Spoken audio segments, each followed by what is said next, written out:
সংস্কার আজকে আলোচিত হচ্ছে, এই সরকার আলোচনা করছে, বুদ্ধিজীবীরা আলোচনা করছেন, আপনারা সাংবাদিক মিডিয়া আপনারা আলোচনা করছেন, যারা চিন্তাবিদ তারা আলোচনা করছেন, শিক্ষকেরা আলোচনা করছেন, ডাক্তাররা আলোচনা করছেন, ইঞ্জিনিয়াররা আলোচনা করছেন।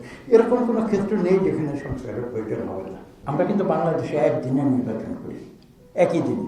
ইংল্যান্ডে কিন্তু সেভাবে হয়, আমেরিকায় সেভাবে হয়। আমাদের বন্ধুরাষ্ট্র ভারতে কিন্তু 1 মাস না 2 মাস না 3 মাস ব্যাপী নির্বাচন। আমরা সেভাবে নির্বাচন করি না, কিন্তু সাধারণ নির্বাচন আমরা সেভাবে করি না। কারণ এখানে অনেক কিছু ফ্যাক্টর আছে। অনেকে বলেন, আপনি জানেন, এটা আপনার জানা আছে, এক জায়গায় যদি নির্বাচন আগে হয়ে যায় সেটার ফলাফল কিন্তু আরেক জায়গায় নির্বাচনকে প্রভাবিত করতে পারে। এটা হিউম্যান সাইকোলজি। আমরা বাংলাদেশে সবসময় করে এসেছি একদিনে নির্বাচন। তো একদিনে নির্বাচন করতে গেলে আপনারা এটাও জানেন যে প্রায় লক্ষ লক্ষ লোকের প্রয়োজন হয়। এটা একটা মহাযজ্ঞ এই প্রক্রিয়া, আপনারা দেখেছেন। তো এখন সেখানে নির্বাচন কমিশন, তার তো পক্ষে এটা সম্ভব নয় যে তারা লক্ষ লক্ষ কর্মকর্তা কর্মচারী নিয়োগ করবে, এটা সম্ভব না।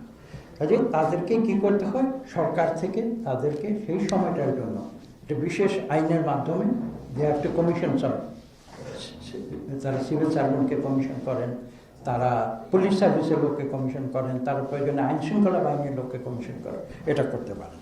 তো এখন বিষয়টি হচ্ছে এই যে এখন এই কাজটা করতে গেলে কিন্তু সরকার কিন্তু এইগুলি নিয়ে অনেক খেলা করেছে, এবং অনেক খেলা করার মাধ্যমে তারা যেভাবে প্রশাসনের মাধ্যমে নির্বাচনকে কুক্ষিগত করতে পারে সেইটা সামনে রেখে তারা কিন্তু অনেক কিছু পরিবর্তন করেছে।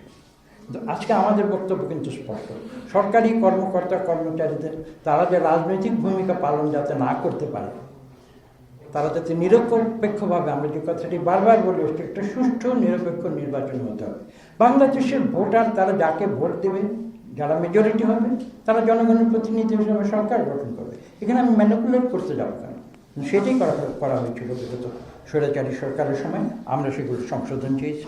গণমাধ্যম কিভাবে তারা নির্বাচনের সময় তারা আচরণ করবে, সেই ধরনের কিন্তু একটি আইন বিগত সরকার করেছে।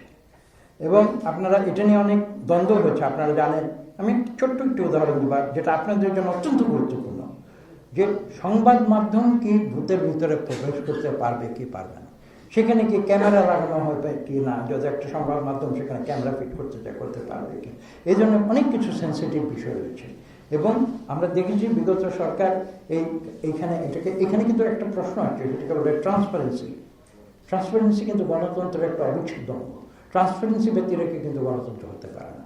তো আমরা কিন্তু সেটাকে গুরুত্ব দিয়েছি, এবং আমরা সমস্ত নির্বাচন প্রক্রিয়াকে ট্রান্সপারেন্ট রাখার জন্য যা যা করা প্রয়োজন সেখানে সেই সংক্রান্ত কিছু আমরা সংশোধনের প্রস্তাব দিয়েছি, সংস্কার প্রস্তাব দিয়েছি।